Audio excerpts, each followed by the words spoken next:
Sir, తెలంగాణకు సంబంధించిన ఒక అంశం చూస్తే ఇకపైన డ్రగ్స్ నియంత్రణకు భయపడాల్సిందే, మత్తు మందు దొరకని రాష్ట్రంగా ఇకపైన తెలంగాణ ఉంటుంది అంటున్నారు. అంటే అమ్మాలన్నా కూడా కొనాలన్నా కూడా భయపడేలా పట్టుబడితే కనుక శిక్ష చర్యలు ఉంటాయని అంటున్నారు డీజీపీ.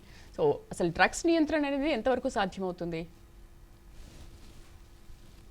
డ్రగ్స్ కు సంబంధించినటువంటి విషయంలో నియంత్రణ కోసం తెలంగాణ ప్రభుత్వం కీలకమైనటువంటి చర్యలు చేపడుతోంది. ముఖ్యమంత్రి రేవంత్ రెడ్డి కూడా పలు సందర్భాల్లో ఈ అంశం మీద మాట్లాడుతూ వస్తున్నారు.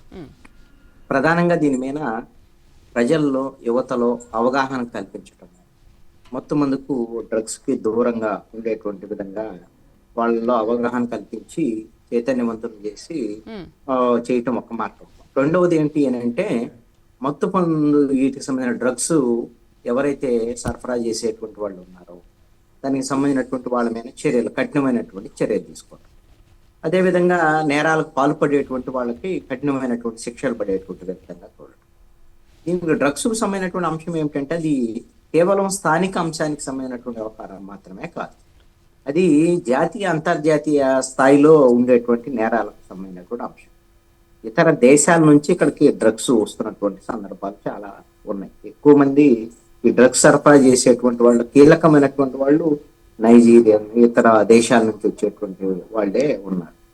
వీటిని నియంత్రించాల్సినటువంటి బాధ్యత పోలీస్ శాఖ మీద, ప్రభుత్వం మీద ఉంటుంది. ఇది కొంత కష్టసాధ్యంగా ఉంటుంది పాలకులు.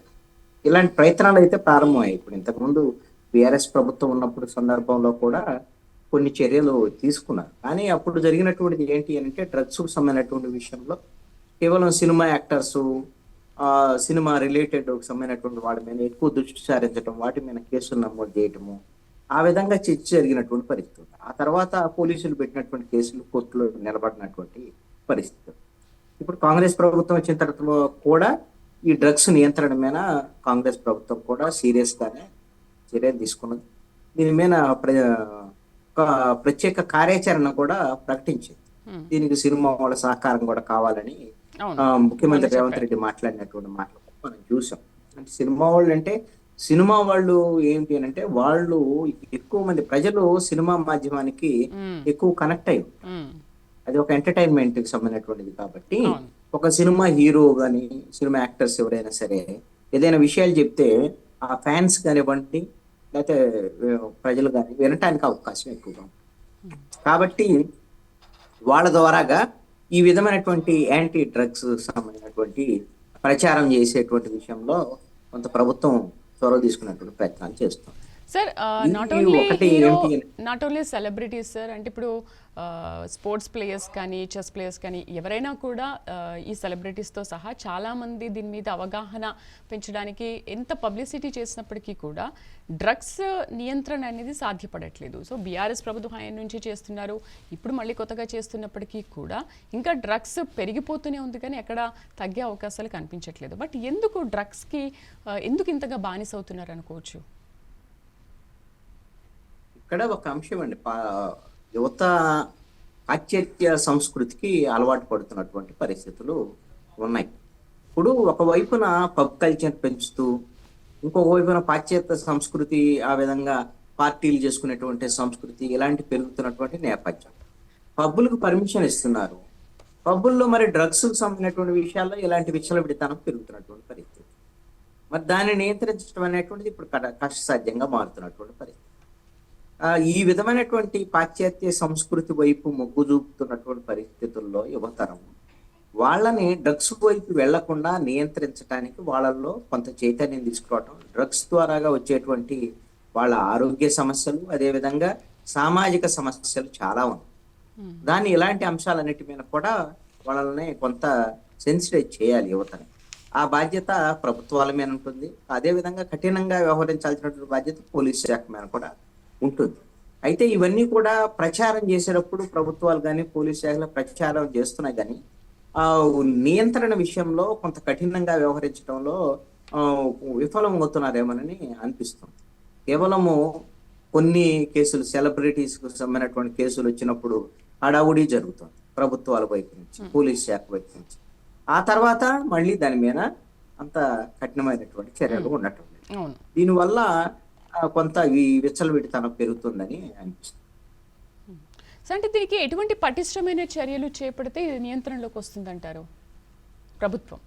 ఒకటి ఏంటి అంటే ప్రభుత్వాలకు సంబంధించి ఇది కేవలం రాష్ట్ర పరిధిలో అంశం మాత్రమే కాదు. ఉమ్, ఎందుకంటే ఒక రాష్ట్రానికి సంబంధించినటువంటి వ్యవహారం మాత్రమే కాదు అవును.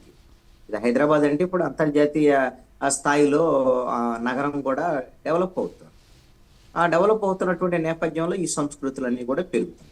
ఈ నేపథ్యంలో అంతర్ రాష్ట్రాలకు సంబంధించినటువంటి కొన్ని ఈ డ్రగ్స్ నియంత్రణ కోసము ఆ, సమన్వయానికి, అంతర్ రాష్ట్రాలకు సంబంధించినటువంటి సమన్వయానికి, పోలీస్ శాఖ మధ్య సమన్వయానికి కేంద్ర హోంమంత్రిత్వ శాఖ చర్యలు తీసుకోవాలి.